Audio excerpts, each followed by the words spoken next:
நான் அளவோடு ரசிப்பவள்,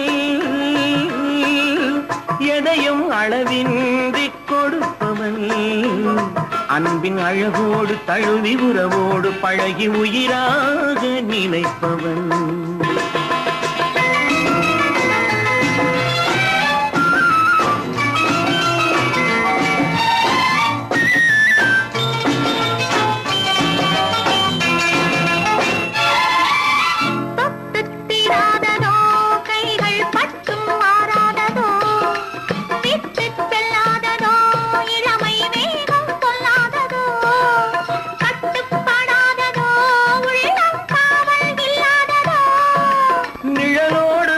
குளிர் சேர இன்னும் நாள் பார்ப்பதென்னவோ,